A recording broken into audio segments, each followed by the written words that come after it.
Mesopotamian marshes, a UNESCO World Heritage Site, have been battered by low rainfall and reduced flows in the Tigris and Euphrates rivers. In the ancient story of human history, the Euphrates River was like a giant, life-giving lake. It was crucial for supporting communities and empires for many, many years. But now, as the river is starting to dry up, scientists are diving deep into figuring out why. What they found is truly shocking. What secrets lie hidden beneath the once mighty Euphrates River? Join us as we uncover why the Euphrates River has finally dried up and how something terrifying has suddenly emerged from within its bed. Unveiling the majesty and legacy of the Euphrates River. The Euphrates River starts in Turkey and flows through Syria and Iraq until it reaches the Persian Gulf.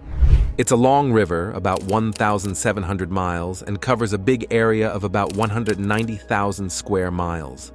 That makes it the longest river in Western Asia. In April and May, when it rains more and the snow melts, the water in the river gets higher. And along the riverbanks, there are lots of different plants like trees and crops. Some of these plants, like oaks and pistachio trees, have been there for a long time. People have lived near the Euphrates River for thousands of years.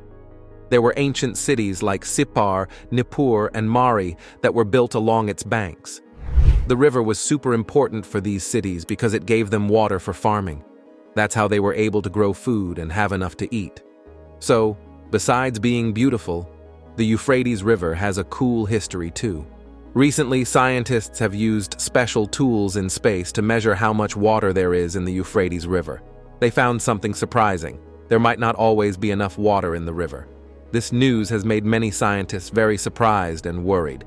But let's take a step back and learn some cool things about this ancient river. People have been talking about the Euphrates River for a long time. The earliest stories about it come from ancient places like Shuruppak and Nippur, dating back to around 3,000 years ago. The people who lived there, called the Sumerians, called the river Basura Nuna. This name sounds a lot like the name of a city called Sippar, which is in Iraq. This connection between the river's name and the city's name is interesting and might mean something special. The Euphrates River is home to lots of different plants and animals. You can find all kinds of creatures living there, like snakes, fish, and even small mammals. Along the edges of the river, you'll see tall willow trees and wild grass. These plants provide homes for animals like hedgehogs, wild pigs, wolves, and otters. They also give a place for smaller animals like shrews to drink water. The Euphrates River is home to many different kinds of snakes, like the Persian sand viper and yellow sea snake. It's also a safe place for lots of birds to live, bringing a big mix of birds to the area. The land by the river is full of life and helps the birds thrive by giving them water. People from all over the world come to see the river because it's so beautiful and has a long history. A long time ago, the Euphrates and Tigris rivers helped cities grow by giving water for farming. They were like the starting point for early civilizations, helping people live together and grow crops. Long ago, when people started living together in towns near the rivers, they made lots of cool discoveries. They learned how to write, study the stars, and make trade routes to swap things with other towns. These rivers were super important for the area's history and culture. Even now, the rivers are still really important for the people who live near them. They use the rivers to make electricity, grow food, and have water to drink. The rivers flow through Turkey, Syria, and Iraq, and people there are always talking about how to share the water fairly. Underneath the river's surface, there are lots of different kinds of fish like the manger gar and common carp. People who study animals love to explore the river and make sure everything stays in balance. Long ago, the river was like a big road where people from different towns could share ideas and things they made. It helped them learn from each other and trade stuff, which made their towns grow. The river has seen lots of big events over time, like wars and the rise and fall of empires. It's been a part of people's lives for generations and helped shape the cultures we see today. And there's even more to learn about it.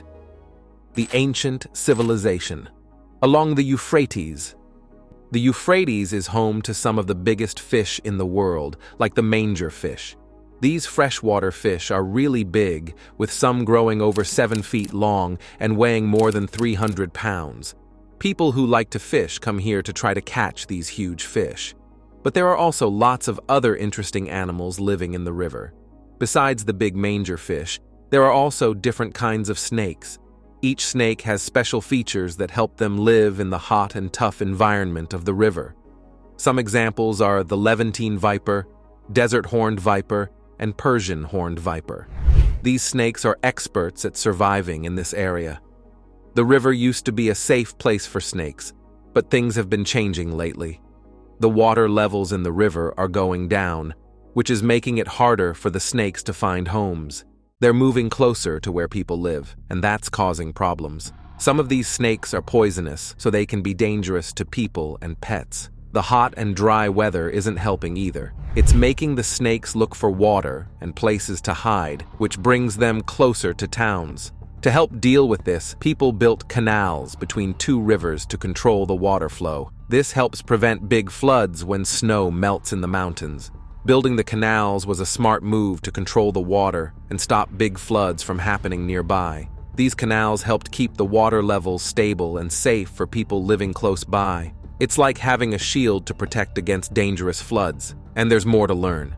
The Euphrates River has seen a lot of big civilizations grow up along its banks, especially a long time ago. One of the most famous ones was called the Mesopotamian Empire, which was in what we now call Iraq. This area, called the Fertile Crescent, was important because it was between the Euphrates and Tigris rivers. Even though people have made lots of changes over time, we can still see some plants that were around in ancient times. In the city of Babylon, people used the Euphrates River to help manage their water. These canals were really big, almost as wide as the rivers themselves. Everyone in the country benefited from this because it helped water the crops and made it easier to move things on boats. This clever way of managing water in ancient Babylon shows how people long ago knew how to use the river to grow food and move stuff around. The canals also helped spread the religion of Islam because they gave missionaries important routes to travel through the Middle East. One big moment in history happened when Ali bin Abi Talib, who was Muhammad's son-in-law, moved the caliphate from Medina city to Kufa in the year 656. Kufa, a city by the Euphrates River near Babylon, had lots of farms growing wheat, date palm trees, rice, and other crops by the river. Many cities in Iraq have always been connected to these canals, which has been important for a long time. Fallujah, for example, has been lucky to be near the river. A long time ago, in the 3rd century, the city had to deal with attacks from different countries like Persia and Rome. These attackers were trying to get to the Mediterranean Sea. Also, the river was a big help for Arab travelers passing through Fallujah. They could stop there to give water to their camels during their trips. The Euphrates River in Christian and Islamic traditions. People have been talking a lot about the river getting smaller recently, and it's got people thinking about some big ideas from the Bible. There's a part in the Bible called Revelation that talks about the end of the world, and it mentions Iraq. In one chapter, it says that the Euphrates River will play a big part in what happens. It talks about an angel pouring something into the river, and then the river starts to dry up. This is supposed to be a sign that something really important is about to happen. It's interesting because the Bible talks about the Euphrates River a lot and calls it the Great River 5 times. The river was also a big deal in history because it was the eastern border of ancient Israel. When the Israelites were traveling to their new home, they had to cross the river, which was a big challenge for them. The Euphrates River is a really big river that goes on for about 2,000 miles until it reaches Palestine. Then it turns southeast and flows towards the Persian Gulf. A long time ago, when the book of Revelation was written, the Euphrates River was like a natural border between two parts of the world, the East and the West. It was super important because it marked where different ancient kingdoms like China and India started. One big moment in history happened when the Persian leader Cyrus and his army took over Babylon. They did this by cleverly changing the course of the Euphrates River so they could march into the city and win. This event is like a hint of something that's supposed to happen in the future, according to the book of Revelation. It talks about an invader from the east crossing the Euphrates River during a big time of trouble. This invader is said to have gone through Babylon and then reached Palestine.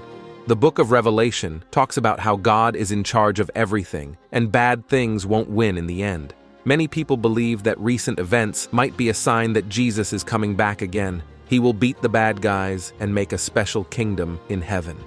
Some people who didn't think these things would happen are now worried about what's going on. People have come up with different ideas about why things are changing along the Euphrates River. Some say it's because of politics or the climate getting warmer, but the most interesting idea is that it's connected to what the Bible says. The Euphrates River is really important in religious stories, so people are wondering if it has something to do with what's happening now and what might happen in the future. For some people, the river is like a sign that the world might end. In the Christian Bible, when the Euphrates River starts to dry up, it's a clue that the world is about to end, which is a big deal. The Euphrates River is special because people think it might be where the Garden of Eden was, along with the Tigris River. This idea makes the river important to people who live nearby, but it's also causing them to worry. The river is slowly getting smaller, which is a problem for people who need its water for drinking and growing crops. This shows how real and serious these changes are. The Euphrates River is also really important in Islamic beliefs. In the Quran and teachings of Prophet Muhammad, the river is linked to paradise. It's said to be the starting point for 4 rivers that flow from it, which makes it special in a spiritual way. It's really interesting to think about the Euphrates River in Islamic stories, where it's said to be a big deal in some important battles, like the Battle of Dabak or Armageddon. These stories, told by Prophet Muhammad, say that these battles will happen at the end of the world, and they'll be really important. One cool thing is that there's a story about a secret mountain hidden under the river, and people say it's made entirely of gold. According to Islamic beliefs, when this mountain is found, it means the end of the world is getting closer. But Prophet Muhammad warned that finding it would bring big problems because people would get too greedy and want the gold too much. He said that out of every 100 people, only 1 would be able to resist wanting the gold. These stories are considered important because they're in books like Sahih Bukhari and Sahih Muslim, which keep the sayings of Prophet Muhammad safe for a long time. Archaeological revival of the Euphrates River. In Anbar, Iraq, something cool has been found as the river's water goes down. It's like a big treasure hunt from the past. Ratib Ali al-Kubaisi, who works for Anbar province, is leading the search. Because of a long time without rain, we can see some old places that were buried for a long time. It's like going on a fun trip through time and learning about all the different people who lived there, starting from about 3,000 years ago. The story talks a lot about the Sumerians, who were very important in history, and also about the Romans who lived there. But there's even more to discover, like the stories of ancient Jewish communities who also lived there a long time ago. So far, about 75 old places have been found, but only a little bit has been dug up. But now, because there hasn't been much rain, Ratib gets to look at some places that used to be underwater. One of these cool places is a big cliff with tombs carved into it from before people were Christians. It's like stepping into a time machine and seeing history happen right in front of us. Finding these hidden treasures helps us learn more about the old civilizations that lived in Anbar, Iraq, a long time ago. And there's more to the story. In 2022, something really interesting happened at the Euphrates Dam Lake in eastern Syria. The water went down, and something that had been hidden for a long time came up to the surface. It was like a surprise when the river showed something that had been hidden for a long time, and everyone in the local community was surprised by what they saw. When people found out about it, a team of people who study history called archaeologists came to the site excited to see what they could find. As they dug carefully, they found lots of old things and even some human bones, which helped them learn about what life was like a long time ago. The site they were digging at is really big and stretches from one place to another along the eastern bank of the Euphrates Dam Lake. It's like a big puzzle that helps us understand what happened in the past. They found all kinds of things like special objects for ceremonies, beautiful jewelry, and pretty pottery. They made sure to take care of everything they found so they could show it to other people and share its beauty. Each thing they found was like a bridge between now and a long time ago, helping archaeologists learn about the people who lived back then. One of the important things they found was burial sites, where old tombs were. Inside these tombs, they found bones that told stories about how people used to live and what they believed in. By looking closely at these bones, they could figure out things like how healthy the people were and what they ate. It's like bringing back to life people who lived a long time ago and learning more about them. This kind of discovery isn't just in Iraq. In Turkey, near the Kabandam Lake, something cool happened in 2021. When the water went down, a special old temple called the Hastek Castle appeared. It's an amazing building that shows us what life was like before people were Christians. Back in 1974, the temple was covered by water when the Kaban Dam was built.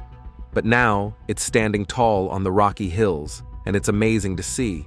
It's got Greek writing carved into it, which makes us curious to learn more about what people used to believe and do there. The temple was built with great care, and every little detail shows how skilled the people who made it were. By looking at the words on the stones, we can get an idea of what the people who worshipped them thought and felt. When we explore this ancient temple, it feels like we're going back in time to when people believed in different things and had special ceremonies. The Hastek Castle is like a magic door that helps us understand how people used to live and what they believed in. It's a reminder of the special history of Turkey and the people who were part of it long ago. Extraordinary emergence of hidden city. Many, many years ago, there was a city hidden underwater, keeping its secrets safe. People didn't know about it until the 1980s when a dam was built and the city was discovered. But it was hard to explore everything because the city had been through a big earthquake a long time ago, and some parts were still buried. Then, in 2018, something amazing happened during a really dry time. Parts of the city came up out of the water, and it was cool to see. Researchers came quickly to look at the city, and they found a huge palace with tall walls that were colorful with paintings. But the water covered the city again soon after. This year, there was another dry time, so a team of researchers went back to the city before it went underwater again. The University of Freiburg helped by giving money for the trip at the last minute. A group of archaeologists went on an adventure and found some amazing things. They found big buildings and lots of old stuff that helped them learn about how great the city used to be. One of the important things they found was a big building where they used to make things and another building with lots of floors where they stored stuff from different places. These discoveries showed how important the city was in the Mitanni Empire, which was a big deal a long time ago. Ivana Puljes, who helps with digging up old things, said that the storage building was really important because it showed how the city traded with other places and was very important in the empire. Hassan Ahmed Qasim, who led the adventure, said that the discoveries showed how the city played a big part in the Mitanni Empire. It was surprising that some of the walls were still in good shape, even though they had been underwater for more than 40 years. The adventure to find more things in the city is still going on, and they hope to learn even more about the people who lived there a long time ago. The uncovering of Syria's Lake Assad is a really big deal because it's showing us something super interesting. When the water went down, an old place called Murabet appeared. This place is from a really long time ago, back when people were just starting to learn how to farm. Finding Murabet is like opening a door to the past and seeing how our ancestors first started to grow their food and live in one place instead of moving around all the time. It was a big change in how people lived back then. But Murabet is important for another reason too. By looking at the old things there, like buildings and objects, scientists are learning about how men and women worked together in those early communities. This is helping us understand more about how people lived and worked together thousands of years ago. The discoveries at Murabet are giving us new ideas about how early human societies were structured and how they changed over time, which is cool. The alarming decline of the Euphrates and Tigris rivers.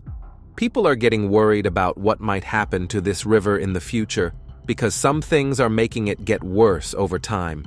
This has made a lot of people concerned, so they're looking more closely at what's going on.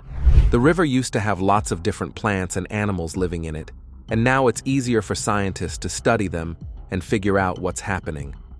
The water level in the river has been going down for a long time in different places, and there are a few reasons why. There hasn't been enough rain, big dams have been built, and there are arguments about who gets to use the water.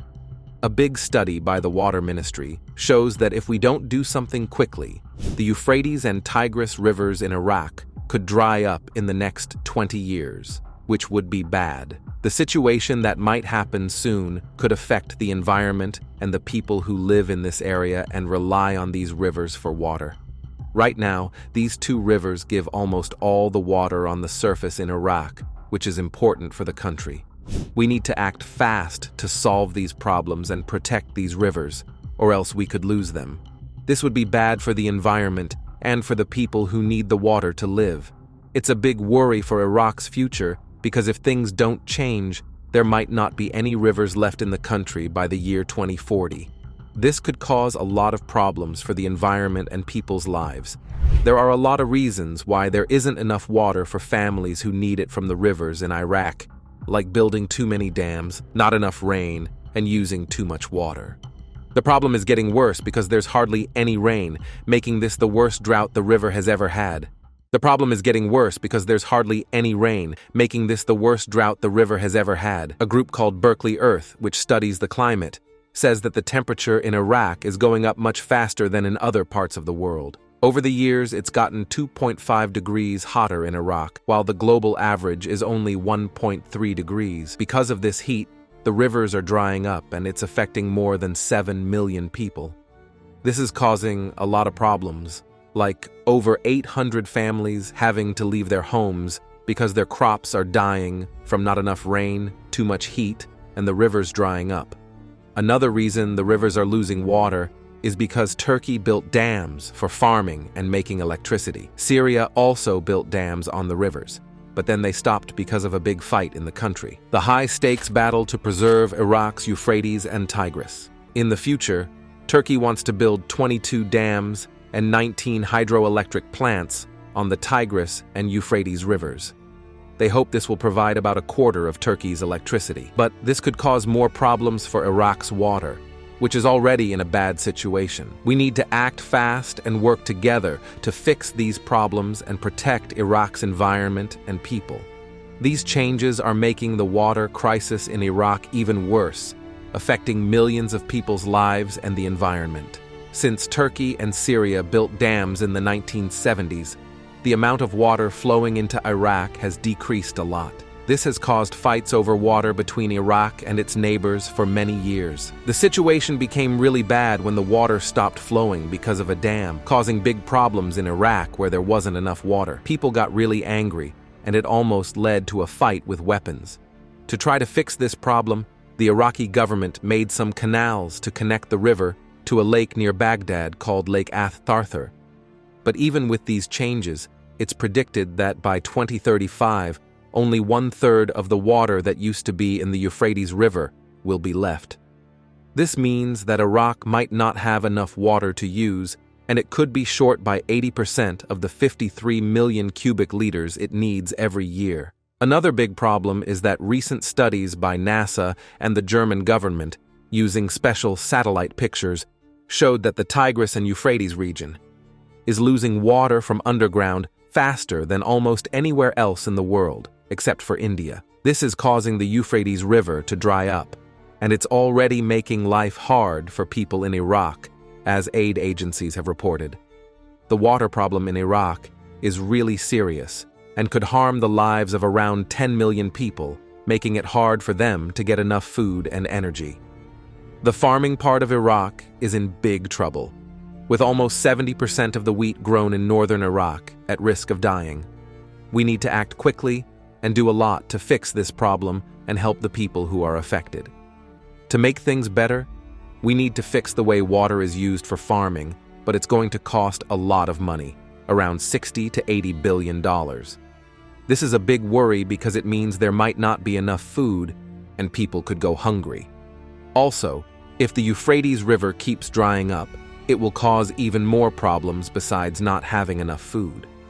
When dams don't work, there's not enough electricity and important places like hospitals can't function properly. This makes life even harder for people in Iraq. The problems caused by the river drying up don't just affect Iraq. They could also have bad effects around the world. The main problem is that we're not doing enough to fix this big environmental problem. The river is drying up slowly, and it's hard to make it better because there's not much rain in the area. We need to understand how urgent this is and do something about it. As the caretakers of our planet, we need to take strong action and come up with new and sustainable ways to bring this important river back to life. Do you think that the changes happening to the Euphrates River are because of nature or because of things people are doing? Don't forget to like and subscribe for more amazing videos.